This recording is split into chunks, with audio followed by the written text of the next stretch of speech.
Okey, Assalamualaikum warahmatullahi wabarakatuh. Hai, saya Nur Syazwani binti Rosmawi. Saya adalah seorang IEP, Asalihin Trustee Berhad, Islamic Estate Planner yang menguruskan mengenai bahagian wasiat, hibah serta deklarasi harta sepencarian. Okey, kat sini kita nak tengok bagaimana kaedah pembahagian dan pengiraannya. Untuk hari ini saya akan terangkan mengenai waris utama sahaja dahulu. Seperti mana yang kita ketahui waris utama ada 5 orang. Iaitu pertama, anak lelaki, anak perempuan, suami ataupun isteri. Ini akan ada salah seorang saja. Jika lelaki yang meninggal, dia meninggalkan isteri. Jika perempuan yang meninggal, dia akan meninggalkan suami. Seterusnya, 1, 2, ni salah satu. 1, 2, 3, ibu dan bapa. Okey, saya akan terangkan satu persatu. Untuk anak lelaki dia akan mewarisi secara asabah bi an-nafsi. Dia berdiri dengan sendirinya, asabah baki dengan sendirinya. Jika satu orang anak lelaki ini dia akan mewarisi semua harta jika dia satu-satunya waris yang ada.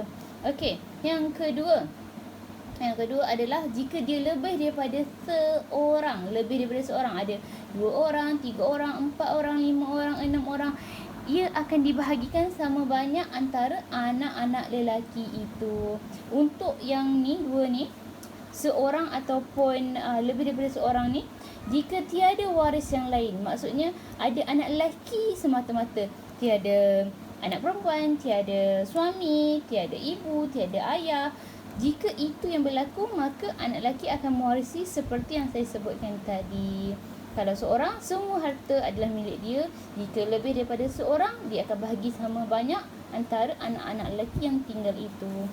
Dan seterusnya yang ketiga adalah anak lelaki akan mendapat baki.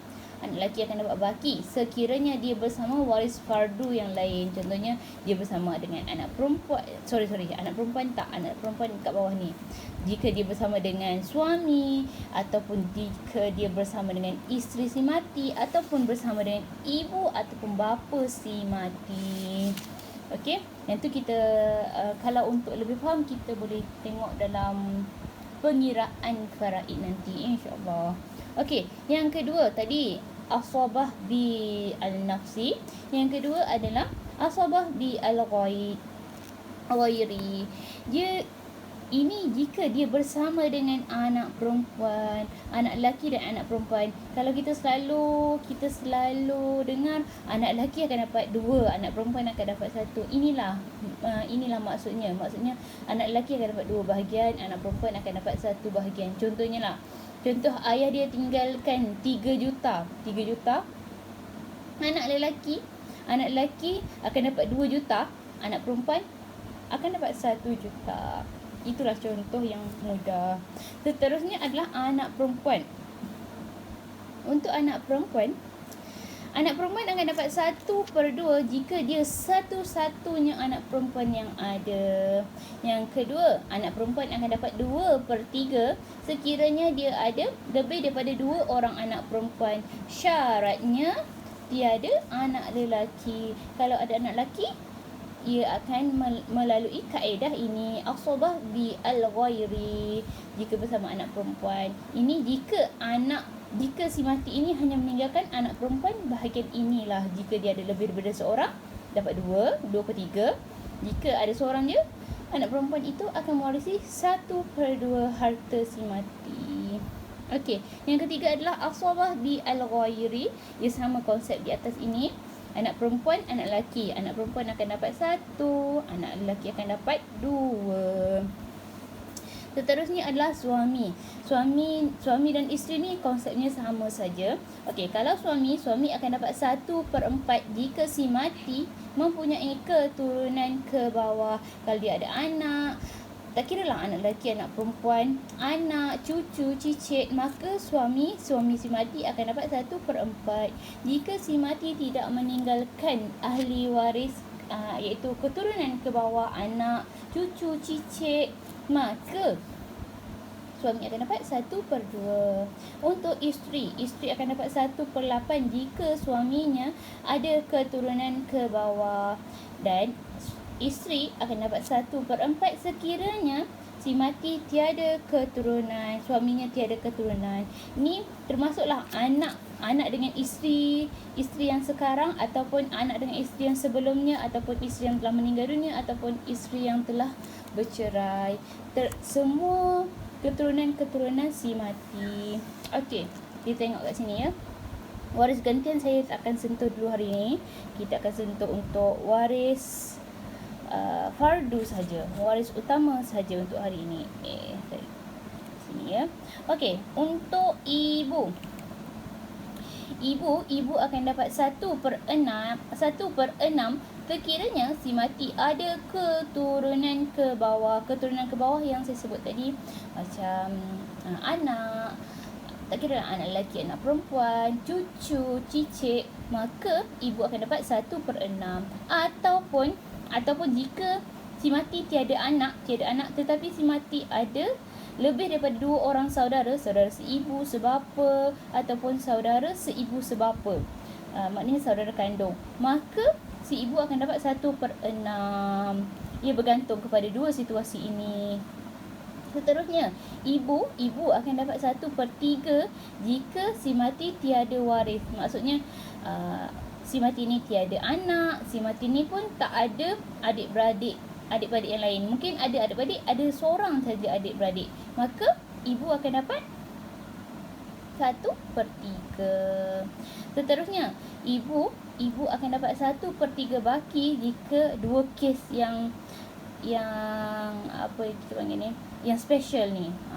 Untuk kes yang special ni, ibu akan dapat 1/3 baki. Ini kita boleh buat pengiraan nanti ya, insya-Allah. Okey.